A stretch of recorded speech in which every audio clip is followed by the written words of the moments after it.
David, on va t'amuser. Oh, tantôt.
Alerta! Alerta! Climate is not your business!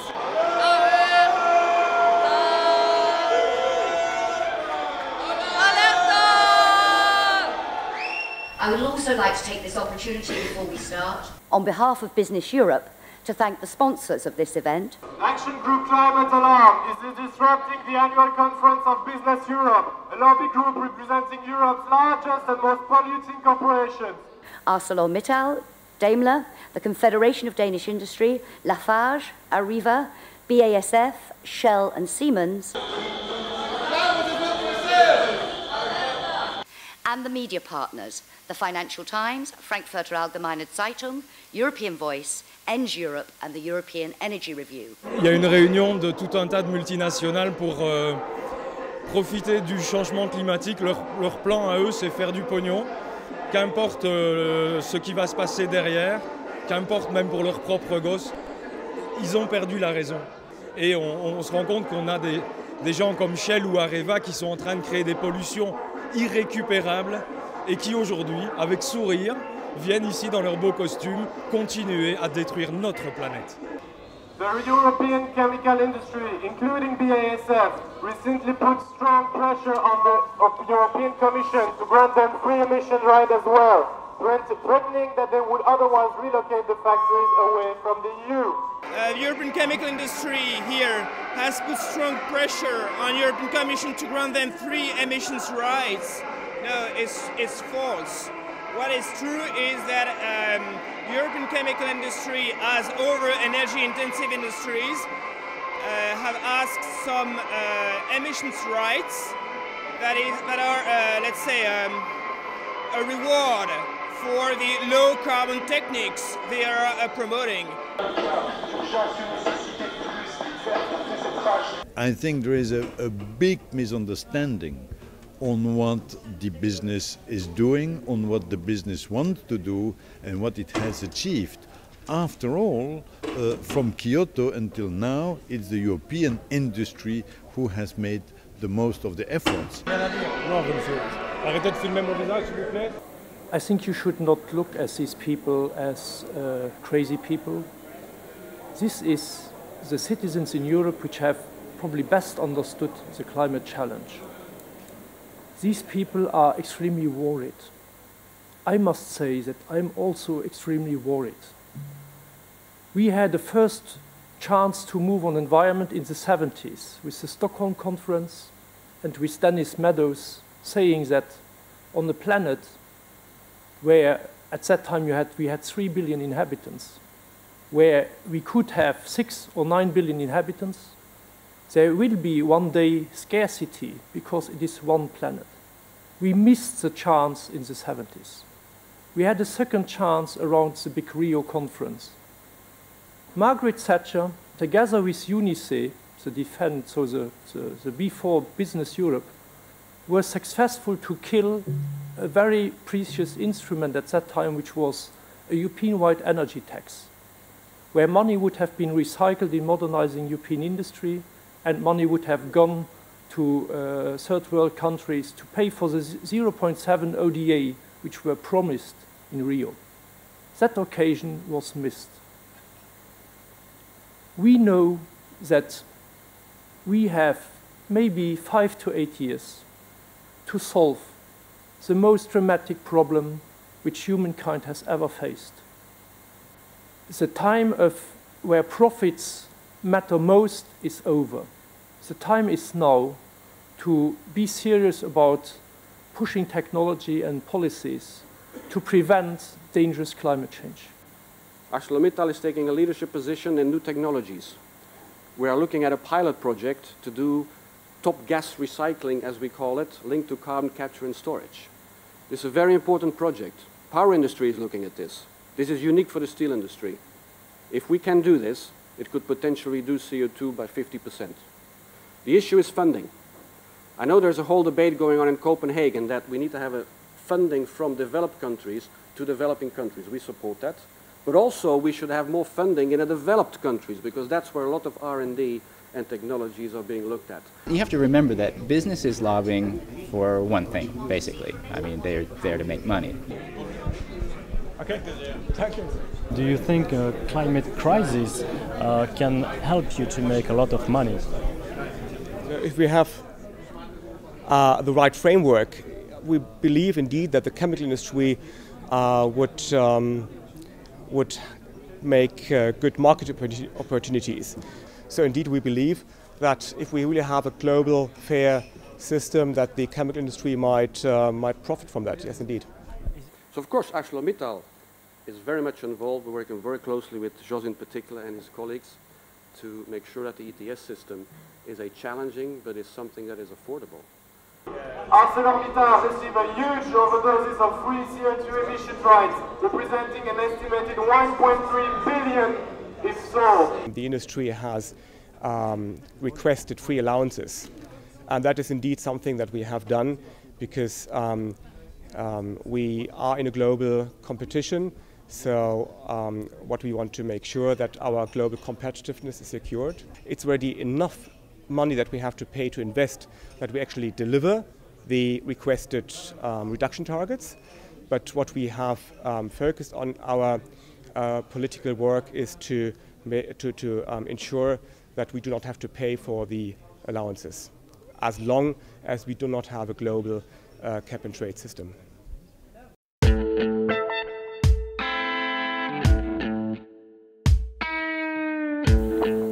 Philippe de Buc from Business Europe. I'm looking to John Monks, my favorite social partner. When I listened to him 1 year ago and I listened to him today, I think there is an evolution, and that's the question. Because 1 year ago your targets were more far-reaching. Today, I think, in the trade union movement, there is an awareness of the competitiveness issue. And he's right, of course. We started off, and environmentalists here will know, we tended to take the employer's word for it and support what the employers said. We'd rather changed on REACH, where, if I can point my finger at the chemical employers and down this table a little bit, there was massive exaggeration by some of the chemical industry associations, particularly the German one, about the potential job losses of REACH. And now, in the economic crisis, where jobs are at a premium, we've lost some room for manoeuvre. Carbon leakage is not an alibi. And everybody, the Commissioner, Dimas, the Director Generals from the different DGs have a knowledge that this is a risk. And for sure it is a risk, because it's a comparative cost. You know, the competitiveness issue is to compare yourself to others. And if the costs are much lower elsewhere, you go elsewhere. And that is where we have to secure a strong European industry also to solve the climate problems. Private corporations are institutions whose only accountability is their profitability. They're condemned to grow or die in the current economic system. So I wanted to ask the panel if they think it is such a good idea to let such politically unaccountable and narrow-minded entities influence European environmental policy and Copenhagen negotiations.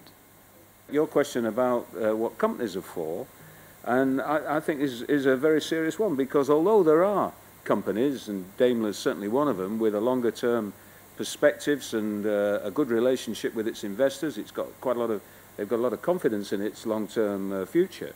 A lot of companies are operating on a very short term perspective and quarterly reporting and so on.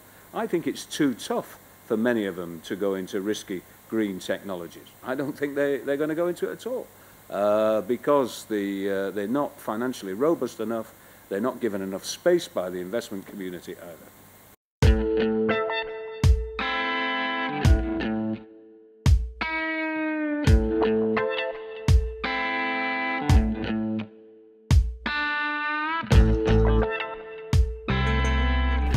The clean energy panel, which has the oil industry and the nuclear industry, is perhaps misnamed. I think that's probably fair enough.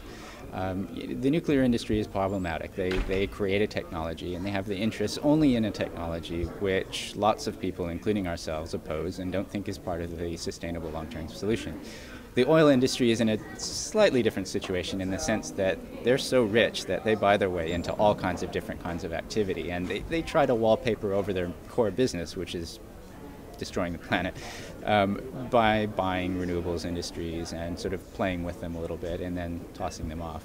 What we call nuclear renaissance, it is just the new investment which are made by the biggest utility in nuclear. So using nuclear as one of the potential supplier of electricity for them.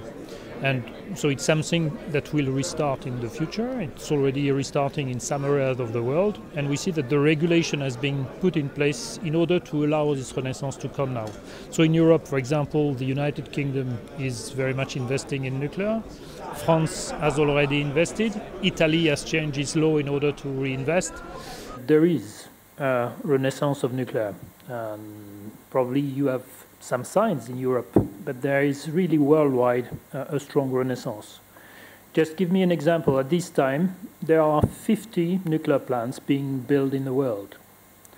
You don't see it, but if you look at CGNPC, which is one of our customers, they are just building 20 plants in China at that time. You have 6 being built at the same time in Korea. You have 6 in Japan. You have many worldwide. We are investing in order to cope with this challenge, and Europe will come to it at one stage. We really think that in 2015 there will be a date, which is an extremely important date, where in fact Europe will recognize that nuclear is really part and needs to go on. Clearly, nuclear, it's part of the picture. It's not the only thing that will be part of the picture. There will be renewable, there will be optimization of the grid. So all of these elements we take into account, and it's part of our strategy.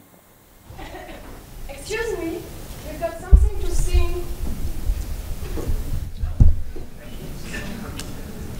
You talk. You talk. You talk, you talk, you talk. You're just playing with the climate. For what, for what, for what? For a few dollars, for a few euros. You're just playing with the climate. For what, for what, for what? What about your children? What about my children? What about your children? What about my children? So don't make business with climate. Climate's not your business. Don't make business with the climate. Climate's not your business. Don't make business with climate. Climate's not your business. Don't make All right, thanks. That was, I think we need a little entertainment for the afternoon after lunch, just to liven the room up a little bit. Don't make business with the climate. There we go. Okay. On to Broadway. Dr. Sweeney. It's kind of catchy, actually.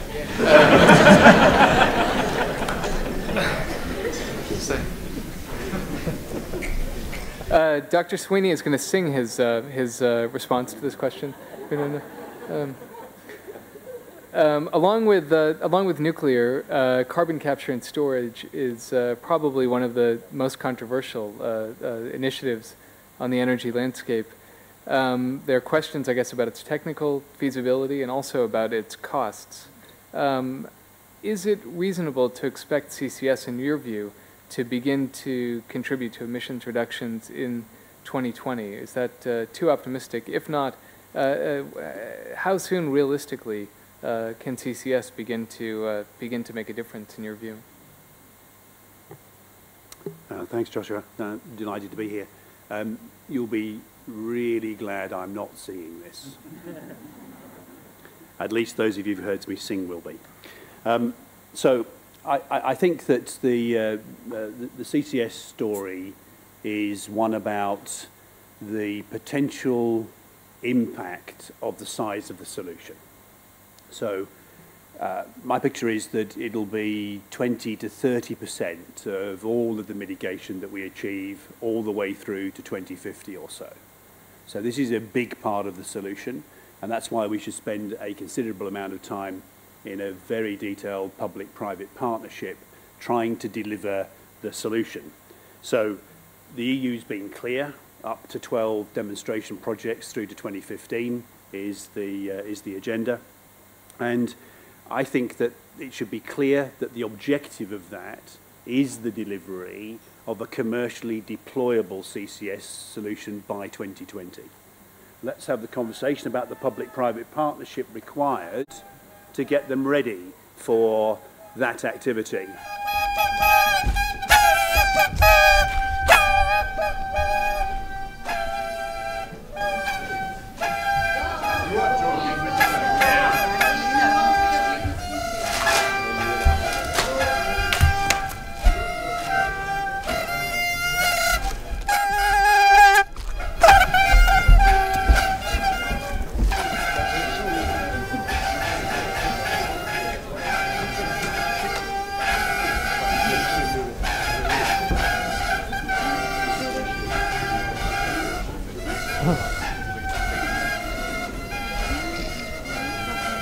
All right, guys, if you could kind of wind it up, that would be great. I think the first act was actually a little bit better, I have to say. But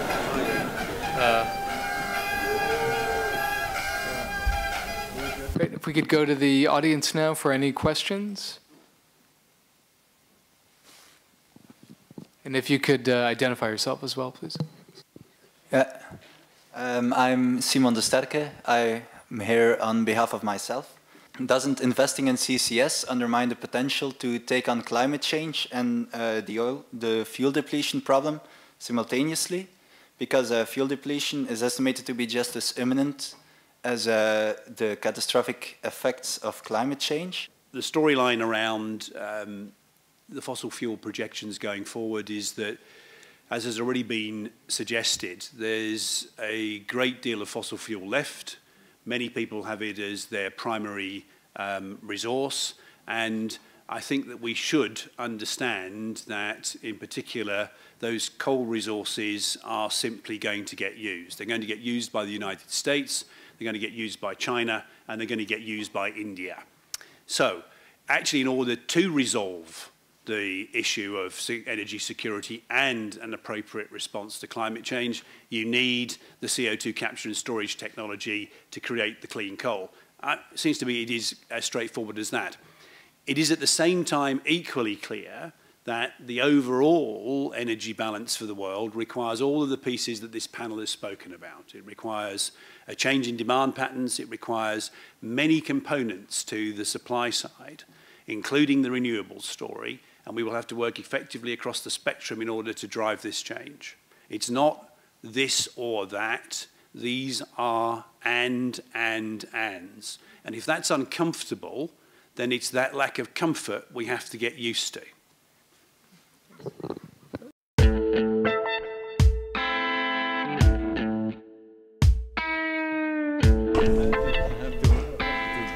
Bonjour. Bonjour. Alors, de quoi parle-t-on? Could you confirm that Business Europe doesn't pay a penny for the rooms today, only for the catering, and that this is organized under the patronage of DGNV? Well, we have discussed with the Commission. We discussed with all the Director Generals and the Commissioner. This is a huge facility. This is a huge facility which is paid, by the way, by tax money. Why wouldn't we be able to use it? But we pay for all the costs that are related to our stay here.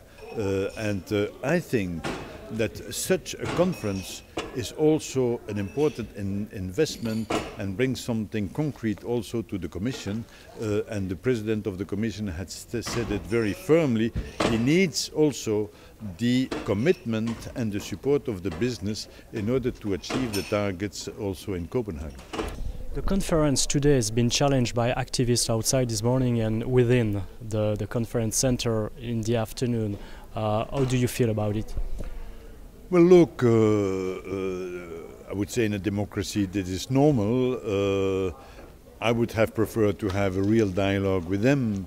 In this conference, we had the civil society also represented in the panels, so we have given the floor to the representative of the civil society, the trade unions. That is one of the issues where definitely Business Europe has a problem of being seen as a credible partner then for civil society, and these conferences can only win from inviting all, let's say, more balanced all stakeholders, because we are living in democracy. So anyway, doing meetings which are too one way is not really bringing things forward.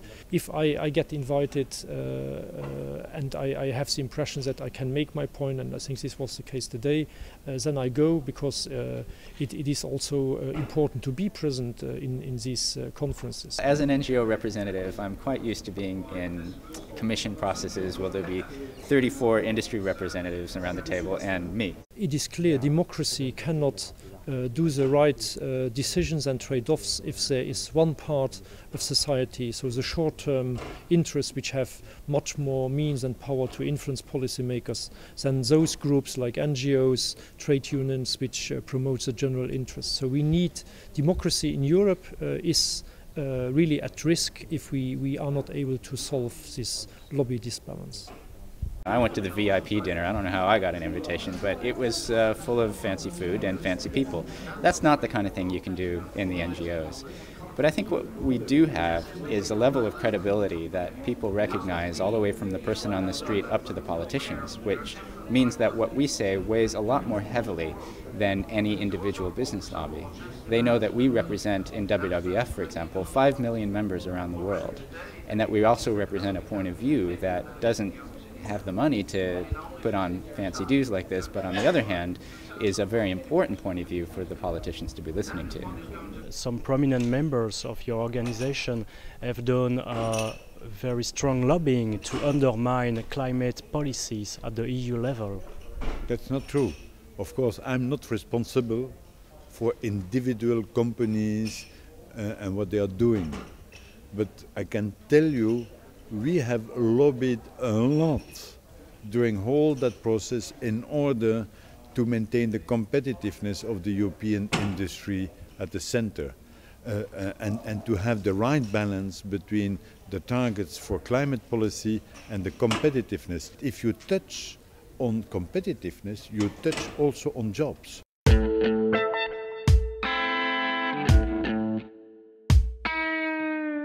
I hope that it will be a commitment by all the large emitters, developed and developing, to effectively reduce their CO2 emissions.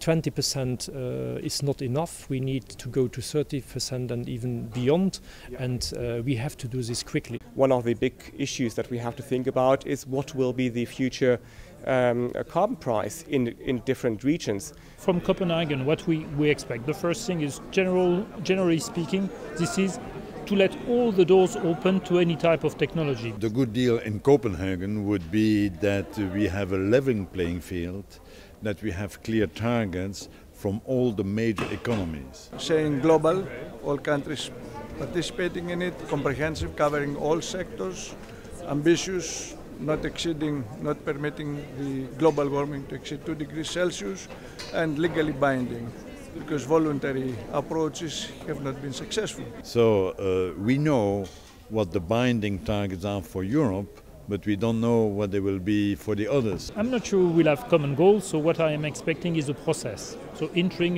in a process that will allow us in 2 years from now to come closer and to have solutions. The legal form, the ways in which we do this, we may take a little bit longer.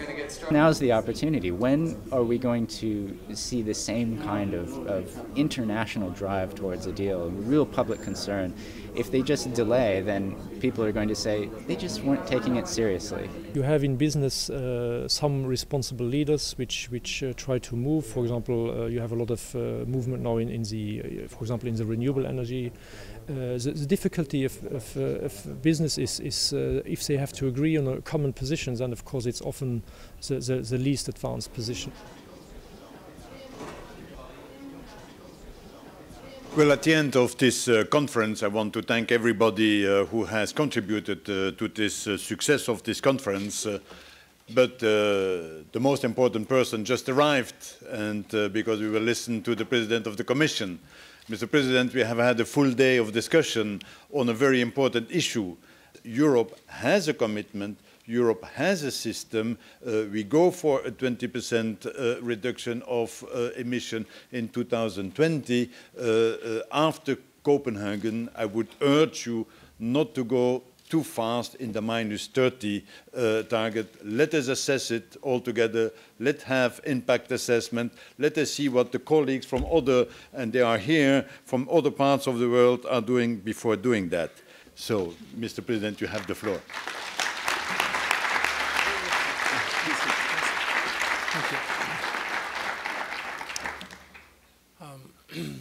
Dear Philippe, ladies and gentlemen, dear friends, the strong support of European business for a global agreement on climate change is absolutely essential.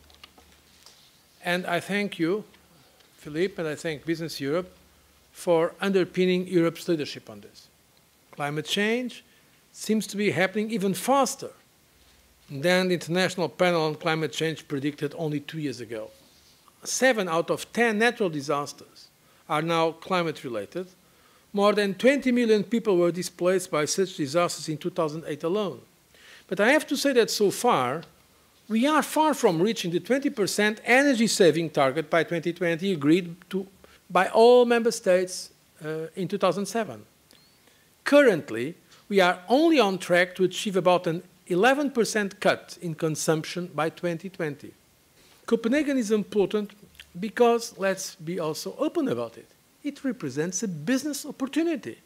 By moving towards a more sustainable economy, we will unleash a surge of innovation and investment in clean technologies and products. I know that the most informed and enlightened leaders are doing a lot in that business community. I really want to thank you for that, because this is indeed an agenda for the future. I think this is enlightened self-interest, those who are able now to anticipate these challenges.